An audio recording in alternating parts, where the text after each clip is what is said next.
What's going on, everybody? Welcome to the NFL Betting Show here live on our FTN YouTube page. It is week 9 already in the NFL. Chris Meaney, we got Dane Martinez and Sam Choudhury here with you at Spit and Speeds at, I always kind of forget yours, SC_FFB. Yes, in the house. Did I get it right after 9 weeks? Yep. Here we go. Keep mine simple. At Chris Meaney, EY, not IE or NY. Doesn't matter. You're here for the picks. Week 9, as I mentioned, in the NFL. So we're going to go around the horn and share our favorite picks, our favorite props. We'll call some dogs if you're still hanging around in Survivor like my guy Dane Martinez is with the Broncos pick. You didn't have to sweat that one out last week at all, did you? Although at one moment it was a close game, but certainly wasn't that way in the second half, Dean. Yeah, we were all right this week. I am still alive, and in this one pool I'm in, which is about over $5,000, I'm 2 of 11 entries still left. However, if I get through this week, Chris, week 10 in this pool is a double pick week, so that one will certainly trim the fat even more. Love it. Okay, let's turn our attention to this week. And we'll kick it over to you first, Dane. Where are you going with one of your favorite bets? What do you like? Is it my guy, Batman, A.J. Brown? Yeah, it absolutely is. I figured you'd like this one, Chris, knowing that you are a resident Eagles fan here. It is A.J. Brown over 75.5 receiving yards against the Jacksonville Jaguars. You can get that at -120 over at Bet365. Listen, we've said it all season long. The Jacksonville Jaguars pass defense is blunt guts trash. They allowed 2,272 passing yards this season. That is second most to the Ravens, and Baltimore allows most of that in garbage time. They allow 8.1 yards per attempt. That's also second worst in the NFL. And also on deep balls, the Jaguars pass defense is bad. They have allowed 16 completions of more than 20 air yards. And on deep throws, they're allowing a 53% completion rate. All of those are also second worst in the NFL. Here's the other thing, okay, because you may be a little bit concerned about the Philadelphia offensive line. You heard about guys being in and out of the lineup. The Jaguars have had 203, and I love this stat, clean pocket attempts against them, right? So the quarterback actually has a clean pocket, can stand and deliver. That is the 4th most allowed in the NFL. So we know that the Jaguars pass defense is poor. Now we turn our attention to A.J. Brown. I was surprised to see this number as low as 75.5. He has gone over this number in all 4 games that he has played, that he has been healthy this year. He's also second in the NFL in terms of yards per target at 13.6. So they are targeting him deep. He is clearly the big play receiver for the Philadelphia Eagles, and he's averaging 102 yards per game. Last time I checked, I am a former middle school math teacher. Last time I checked, 102 is more than 76. So all he has to do is hit his average, and he will sail over this number. And when you factor the Jaguars pass defense, I don't see any way he doesn't get this done. Get it, smash it now, because I actually think this number is going to move before Sunday kickoff. Yeah, the Jags have been at the bottom in terms of pass DVOA, looking at FTN Fantasy for a few weeks. So they've allowed the 4th most yards per game, 3rd most passing yards, 3rd in yards per attempt, 4th in quarterback completion percentage against, the most passing touchdowns from a fantasy football perspective, the most fantasy points to quarterbacks, actually tied right there with the Bucs, inside the top 10 in yards per reception, wide receiver touchdowns, everything that you just mentioned, right? This is a defense that is struggling, and they're also shorthanded. My one pause, I think AJ and Devontae get theirs, but we'll probably see a lot of Kenneth Gainwell. The offense is rolling at the moment. The offensive line is healthy, and with Jacksonville potentially down, well, we know they're down Christian Kirk for the rest of this season. Brian Thomas Jr. could be sidelined in this game. So all of a sudden, pretty thin in their wide receiver room. Looks like they're going to get Travis Etienne back. I haven't seen any props on Etienne. I'd be interested in like maybe like a catch prop or receiving yard prop, assuming that they are going to be playing from behind in this game. But I do like the AJ call. I didn't bet him last week. Was the first time I didn't see like a good number on him for an anytime touchdown, and I'm not seeing it again this week. So we actually went to Devontae Smith last week at FTN, and he cashed in at +220 for a touchdown. His number is +160. I think both of those guys just get theirs. Like AJ tops the 75.5. Devontae Smith is at 57.5. I like both of those as well. And maybe they lean on the ground game a little bit in the second half. But I will be interested in some Jags whether it's Gabe Davis or Sam Etienne, because you got to figure like this Jags team is going to be playing from behind all season long, and they have been for a majority of the year as well. Yeah, I mean, I'm waiting on Evan Engram. I mean, we saw Christian Kirk really benefit without Evan Engram. I think Evan Engram is just going to get peppered in the intermediate area of the field. Obviously, we don't know about Brian Thomas' status, but with the pressure that Philly's been getting, I mean, I don't know how long Trevor Lawrence is going to have in the pocket. So I think we're going to see a lot of checkdowns. And I think most likely we're probably going to get 5.5, maybe plus money, which I would like that one a lot. So that's what I got my eye on right now. Yeah, good call on Ingram. Plus 240 for a touchdown at the moment, but nothing yet on props, and it won't come out until we hear news on Brian Thomas Jr. and ETN officially in and active. Let's kick it over to you, Sam. Big lines guy this weekend. Hey, if you big lines guy all year, I think all three of us are on board with this Detroit team. It just looks like they're playing a different brand of football. They're the trickery every single week. They're scoring points however way that they want to. Now they get the Packers here on the road. I love this pick. I don't mind the juice in the money line. I don't mind the 3. If this moves up to 3.5, 4.5, I do think that Detroit goes and wins the game. What do you like so much about the Lions? Yeah, definitely. I mean, last week I gave out Lions to win of the first half and the second half, minus 130. I mean, I couldn't believe the price on that. Talk about no sweat. I mean, if you told me that Jared Goff was going to throw for 85 yards, I don't know if I would have taken that line. I mean, I don't know. Like, I have no rationale for why Jared Goff would throw for 85 yards. But, I mean, we're seeing it. I mean, they're just phenomenal on every aspect of the ball, whether it's offense, defense, special teams. Entering this Sunday, they're now the new number 1 overall team in DVOA, number 1 in special teams, top 4 in offense and defense. So, I mean, they're just phenomenal top to bottom. And I think that continues. Also, we don't know about the status of Jordan Love, and regardless, I mean, I think this line is only going to move in your favor. I think if Jordan Love plays, he's going to be banged up, but I don't see it swinging to Green Bay's side. I mean, if we get a 2.5, I mean, I would love that number as well, but I don't think we're going to get there. It's 3.5 most books. Bet365 has it at -3. So if they do win by a field goal, which I think that's like the floor in this game, you're covered there. You get a push, but.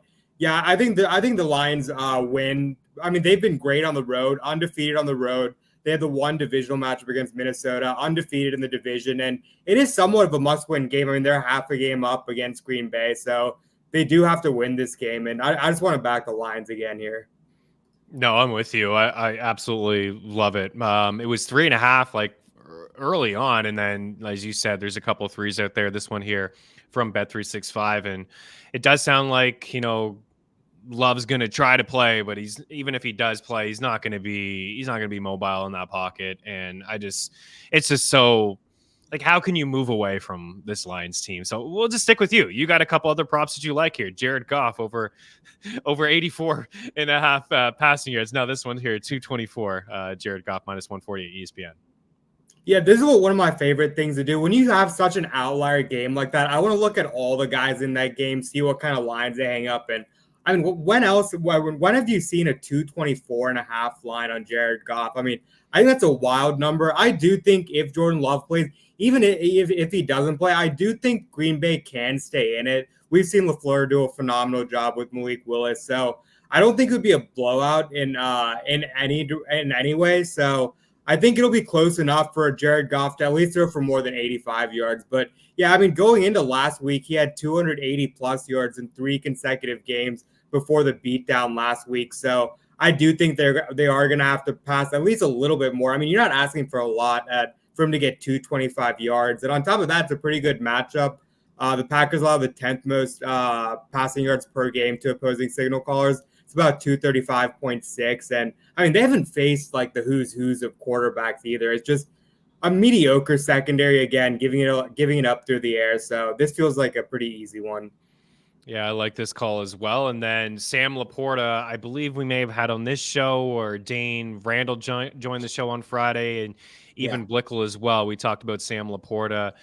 It took another trick play for him to get a touchdown. We did have that over at FTN Fantasy as well, plus 220 for Sam Laporta to score. It was a touchdown pass from David Montgomery after earlier in the year. His first touchdown was some trickery as well. But both of his touchdowns, it's worth noting that both of his touchdowns have come with Jameson Williams on the sidelines, suspended last week and on the sidelines for that trickery play. But minus 145 for 4 catches for Sam Laporta. I think he's a good bet to find the end zone again this week, Sam. Yeah, I mean, just seeing that game, it did seem like they went into the game trying to get Sam Laporta involved. I mean, obviously he's been pretty quiet throughout the season. I do think it's solely because of the Jameson Williams breakout. I mean, he was balling out last year, the best tight end in the game last year, and that was when JMO was more of a part-time player. I mean, he barely ever got over a 60% snap share. Obviously, he's not going to be playing in this one, so you got a rotation of Tim Patrick, Khalif Raymond. So I think it's just going to be Amon-Ra and Sam Laporta and a little bit of Gibbs in the passing game, just between those two. And even in a game where, again, Jared Goff only attempted 15 passes, he saw his best usage of the season. He had a team-high 48 receiving yards, 26.1% target share, and he caught 6 of 6 passes. So, I mean, I don't think that I don't think he's going to see that same sort of target share. Obviously, like I said, I gave out Jared Goff's passing prop earlier, so I do think they're going to have to air it out a lot more. And again, I think it's going to be Amon-Ra St. Brown first, Sam Laporta number 2. And again, this matchup is just phenomenal for Sam Laporta. On the season, the Packers allow the 5th most targets and 5th most receptions to opposing tight ends. And then on our fantasy DVOA adjusted fantasy points tool, it's like you can sort of see how much better a certain position is in a certain matchup. So we have tight ends seeing a plus 26% boost of their average production against Green Bay. That's the 6th highest rate in the league. So everything just lines up for another pretty good Sam Laporta game. And I mean, he can be mediocre and catch 4 balls. I mean, that's not asking a lot anyways. No, I think, and also like, I think what you said too, like Green Bay keeps this competitive. I think even if it is Malik Willis, if it's Malik Willis, it may just be a bloat again, but I think everybody will still eat. But if it is Jordan Love, maybe he can keep this thing a little bit more competitive, because I've noticed that Sam Laporta, you're right. Like, I think the regression has come because this breakout from JMO, like the breakout from JMO is hurt Sam Laporta clearly. But there's been a lot of games this season where Sam Laporta is not even getting any run in the 4th quarter because they're just absolutely blowing everybody out. But his touchdown prop, I'm just looking at our prop shop. There'll be some other books that pop up here today. It's plus 170 for Laporta to score the touchdown. And I was just looking again as you were rattling off how bad Green Bay has been against tight ends. And, you know, Evan Ingram last week with the touchdown. Josh Oliver had a touchdown. Nick Vannett had a touchdown. These guys are lesser talents than, of course, Sam Laporta. So, and also some big yardage games too, like Trey McBride, 8 for 96. Strange and Ingram combined for 9 catches and just under 100 yards last week. Love the Sam Laporta call. Speaking of last week, Puka Nacua was the surprise start. All the talk was about Cooper Kupp about an hour and a half before the game. The Rams notified everybody that Puka Nacua was going to play. I had a really tough time ranking him. I ended up putting him in the mid to late 30s. That was wrong. You should have had him a little bit higher than that. But he only played 57% of the snaps, but he still came away with 9 targets, 7 catches, and 106 yards. The first drive, he had like 4 grabs. I was like, this guy's fine. Are you kidding me? He's healthy. He looks a lot healthier than Cooper Kupp. Cooper Kupp was pretty quiet in that game. I think he ended up with around 5 grabs and 50 yards. And I just saw Cooper Kupp's receiving yard number before I came on. It's 58.5, and I don't mind that either. The Rams are back. Offensively, this is one of the better offensive teams in the NFL when all of these guys are healthy. Stafford, 4 passing touchdowns last week. He has his boys back in Kupp and Puka. Kyron Williams has been, you know, a touchdown in every single game. He's averaging 22 attempts and 95 rushing yards over his last 5 games. And that's my biggest fear here, is that he's going to get his 20 attempts on the ground. This is what he always gets. You can go back and look at last year. I think he's done that in like 9 of his last 11 games. So they're certainly going to be able to run on this Seahawks team. Everybody has run on this Seahawks team, but I still think Staffy will get behind center, drop back, and chuck the football. So over 65.5 receiving yards here for Puka Nacua. His catch props at 5.5, just like Kupp. And guys, I think Kupp is all right at 58.5 too. So I think that Stafford is going to chuck to both of those guys. And I am diving into a little bit of what I saw last week with the 4 passing touchdowns against the Vikings. a tough defense. It's at least a defense that can, get after the quarterback and create some turnovers. So over 1.5 passing touchdowns for Matthew Stafford at -115 and Puka Nacua there at over 65.5. The fact that he only played 57 snaps and had 9 targets is wild.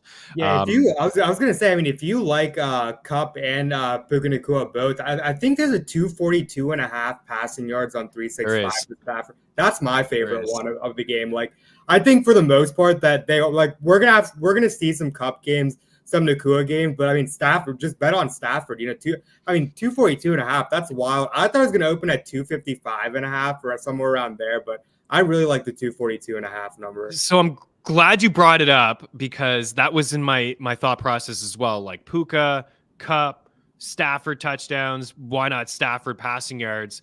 I see 238 over at FanDuel at -114. Let's grab that real quick. Yeah, we should all jump on that right now. Anybody hanging out, let's jump on that. That's going to be in the Discord as well when we post show. So that's FanDuel -114 over 238. There's other books that have 242 out there. So again, Prop Shop is your friend. And I think Kyron continues to eat. That's my one fear. Like he's going to get his carries and he's going to eat against this run defense. But Stafford still should be able to eat as well. I think they all eat. In fact, I love the Rams.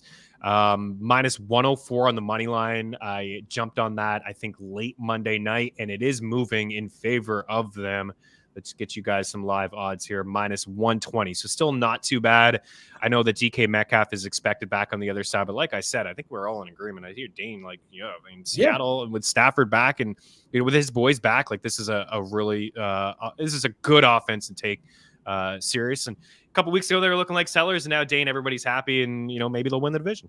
Yeah, I don't think they're listening to calls on Cooper Kupp anymore. This is also a high total game, right? 48.5, I do believe is the total in this one. Geno, and we've been talking about it on the SiriusXM show, Chris, the Seattle Seahawks are one of the more pass-happy teams in the entire NFL, right? So this one, I think Blickle came on our show and was talking about how you want it where, you want to stack the games where both teams can score quick, not just one of them in a mismatch, right? And this one profiles to be kind of like that for me with Geno and these guys on the other side. And, Sam said, whether it's Cup or whether it's Nacua, just take Stafford. I say it all the time. When you have a fantasy herd like we now have in the Rams, you never know which one it's going to be. You take the shepherd of the herd, and that in this case is Matthew Stafford. That is a great number. I'm going to go smash that one as soon as we get off here. But yeah, I think this one is going to be a fun game, one where there will be some goodness in props, fantasy, DFS, pretty much on both sides if you want to know the truth.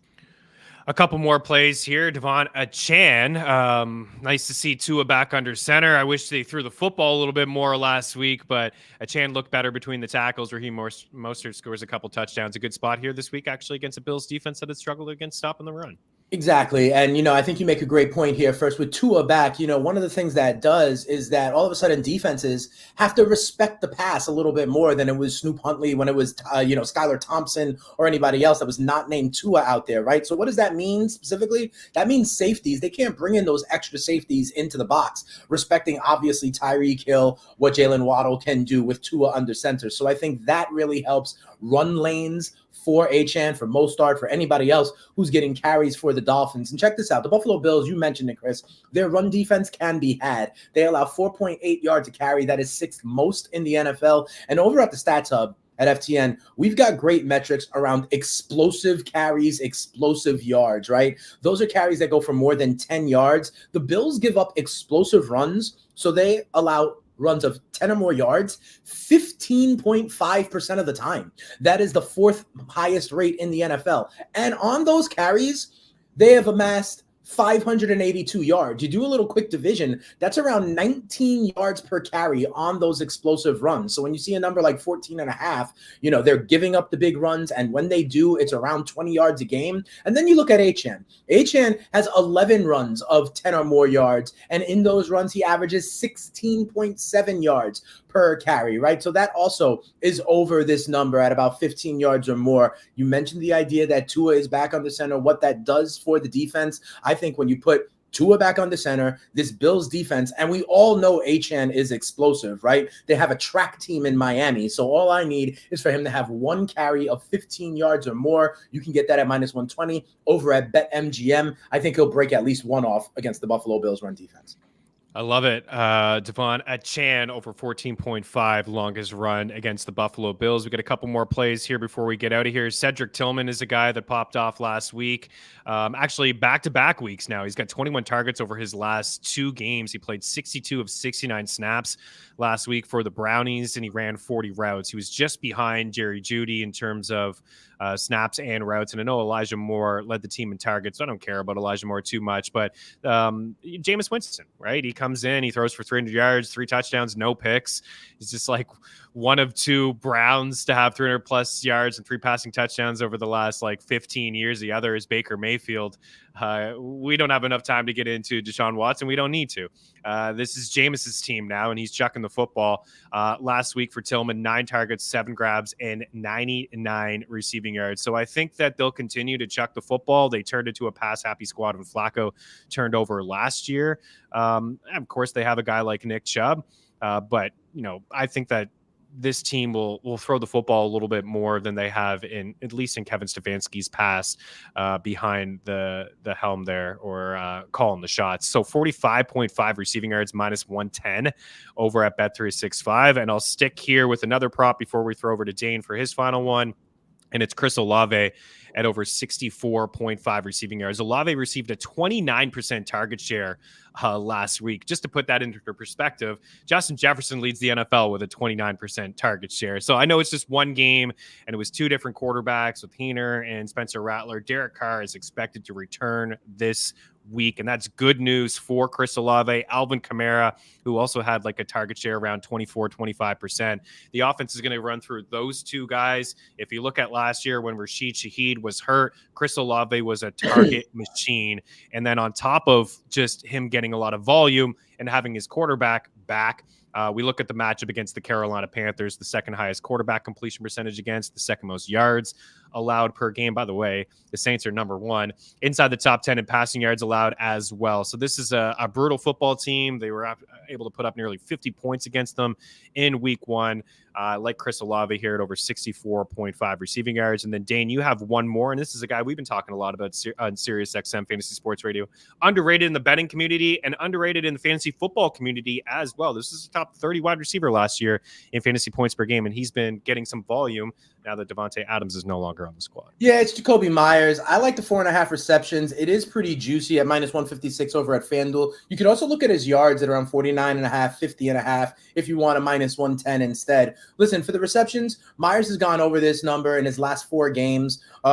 He's gone over the yards number 3 of his last 4 games. He's had 7 or more targets in his last 4 games, and in 3 of those, he had 9 or more targets. Okay, remember now, no Devontae Adams. We all know that Brock Bowers is putting up kind of a great season at the tight end position, leading the NFL in catches, but someone else is going to have to be involved. And since Myers has been back, he is the number 1 wide receiver option. I also look at game script in this one. The Vegas Raiders are on the road against Cincinnati, I believe. They are 7 more than a touchdown dog, so I think there could be some garbage time. And the last thing I'll say here real quick, one other thing we know is that the Raiders can't run the ball to save their lives. 3.6 yards a carry is the second worst in the NFL. They're as bad as the Dallas run game, and you know how much shade they have gotten. So you're going to put together for me that they're going to be down in this game, in my opinion. They can't run the ball anyway. Without Devontae Adams, it is Jacoby Myers who is the leading target getter outside of Brock Bowers. So I think he gets over this number. I love the receptions number. It is juicy, but I'm okay with the yards number as well.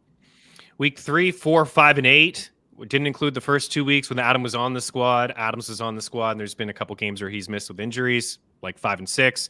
4 games, team high 32% air yard share, 24% target share, 35 targets, 25 grabs, and 235 yards. All those numbers leads the squad. That's including Brock Bowers, who's been an absolute baller as well. We're going to get out of here. We'll wrap up maybe with a dog. We got about a minute or so. I wanted to share Josh Downs with you guys. There's no props. It's still early. He's not practicing. Pittman's not practicing either. But using our splits tool over at FTN Fantasy, you will see that Josh Downs in 3 games with Joe Flacco versus 3 games with Anthony Richardson, 4.3 more targets, 5.3 more catches, 27 more yards, 10 more PPR points, and 7 more half-point PPR points. And Pittman, both of his touchdowns came with Flacco under center. So you can just feel a whole lot better about those guys with Joe Flacco under center. Appreciate you hanging out with us. I'm buying whatever Dane is selling. The analysis is so convincing. Love it. Giddy up. Quickly here on the way out, keep her locked on our FTN YouTube page. We have also all kinds of great content happening, previewing tonight's football game, Thursday Night Football, and Mike Randall is back as well with the college basketball betting show.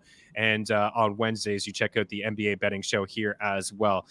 Dane, you are the dog, the great Dane. Is there anything you hear as an upset before we get out of here? Yeah, real quick. I mean, first of all, tonight, Houston against the Jets. I mean, they're unraveling. I think that one is interesting. I think New England against Tennessee. It's a low-scoring game, 38.5. Sometimes those low-scoring games, you could see something 17-14, something like that. And the last one would be Monday Night Football. Tampa getting 8.5 against Kansas City. Kansas City's been like squeaking by with a plus 40 point differential. And I think the back door will be alive for Baker, even if this Chiefs offense gets going. My favorite one will be Tampa getting a backdoor cover at more than a touchdown dogs in Kansas City Monday night. Any final words, Sam, before we get out of here? No, that's about it for me. Alrighty. Give Sam a follow, SC_FFB. Also at Spit and Speeds, myself at Chris Meaney. Appreciate you guys taking the time to hang out. Good luck with all of the picks. Promo code FTN Show. Save yourself a little bit of cash over at FTNFantasy.com. All the picks across all sports from everybody, tools, projections, and Discord channel. Good luck in week 9. We'll catch you next week. Peace.